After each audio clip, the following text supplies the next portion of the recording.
বন্ধুরা, আমাদের যে মন, সেই মনটাকে সবসময় কাজে মনোনিবেশ করার লাগে। কোনো কারণে যদি আপনার এই মনটি ফ্রি থাকে, তাহলে সে আপনার ঘাটটি মটকিয়ে খাবে। কারণ সে যত ফ্রি থাকবে, আপনাকে বিভিন্ন ধরনের আজে বাজে চিন্তায় সে নিয়ে যাবে। তাই তাকে কোনোভাবেই ফ্রি রাখা যাবে না, মনটাকে একটা কাজে নিয়োজিত রাখতে হবে। চলুন এ প্রসঙ্গে একটি গল্প শুনি।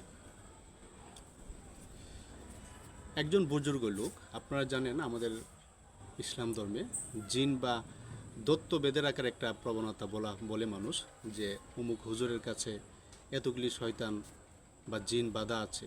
তো এরকমই জিন বাধা আছে, যে জিনকে যখন যা তালিম করতে বলা হয় সে সেগুলি সুন্দরভাবে করে দেয়।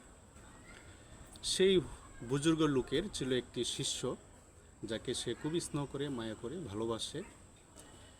সে তার উস্তাদের কাছে এইরকম একটি জিন বা দত্ত চাইল। সেই দত্ত কি করলো, সেই স্টুডেন্ট যখন চাইলো, আর বুজুর্গ যিনি উনি না করতে পারলেন না, উনি রাজি হয়ে গেলেন তাকে দিবে।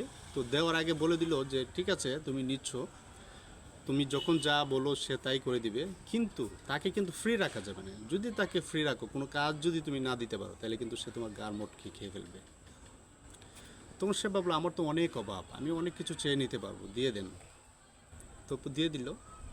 তো সে প্রথম বলল, আমাকে গোটা দশেক সুন্দর করে অট্টালিকা বানিয়ে দাও। বলতে দেরি হয়েছে, বানাতে দেরি হয়নি। তারপরে বলল যে এইগুলাতে থাকার জন্য গোটা বিশেক সুন্দরী রমণী এনে দাও, তাও দিল।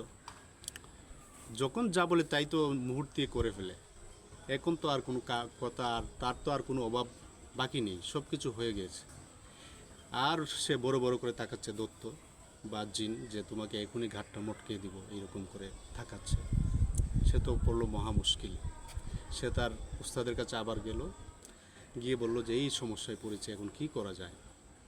উনি বললেন, তাকে বলো বড় একটি বাঁশ নিয়ে আসতে। তো বড় একটি বাঁশ নিয়ে আসলো। আনার পরে বললো যে এটাকে মাটির নিচে পুঁতে ফেলতে বললো। সে মাটির নিচে সেটাকে পুঁতে ফেললো। তারপর বললো যে ওই বাঁশের উপরে উঠো। তো বাঁশের উপরে উঠলো। ফ্যান নিচে নামো, ফ্যান নিচে নামো। বললো আবার উপরে উঠতে বললো, আবার উপরে, আবার নিচ। এভাবে সে করতে থাকুক তার কাজ। আর যখনই তোমার কোনো প্রয়োজন পড়বে, তখন আবার তাকে ওই বাস থেকে নামিয়ে কোনো একটা কাজের উপদেশ দিবে। এর আগ পর্যন্ত সে উপর আর নিচ, উপর আর নিচ, এটাই করতে থাকুক, তার কাজে রাখলাই। তো মানুষের মনটাকে যদি আপনি ফ্রি রাখেন, তাহলে সে বিভিন্ন ধরনের আজে বাজে চিন্তা করবে, আপনাকে গান মটকিয়ে খাবে দুশ্চিন্তা দিয়ে। তো আপনি তাকে সারাক্ষণ কাজে রাখতে হবে। এই জগতের অনেক বড় বড় মনীষী যারা আছেন, তারাও যখন কোনো কাজ না পাইতেন, একই কাজ বারে করতেন। কেউ নিজের চুলটাই টেনে টেনে ছিঁড়তেন। আমাদের রবীন্দ্রনাথের কথাই ধরুন, উনি কি করেছেন, গুড়া উপন্যাসটি উনি 4-5 বার নকল করেছেন। উনি যখন মাথায় কিছু আসছে না, কি করবে, মাথাটাকে ফ্রি রাখা যাবে না, তো উনি কি করতেন, গুড়া উপন্যাসটিকে উনি 5 বার লিখেছেন। এরকম অনেক লেখা উনি বারবার রিপিট করেছেন, মাথাটাকে, মস্তিষ্ককে, মনকে কাজে মনোনিবেশ করার জন্য। সুতরাং আপনার মনটাকে অবশ্যই সবসময় কোনো না কোনো একটা কাজ দিয়ে সেটাকে আটকে রাখতে হবে। ধন্যবাদ সবাই।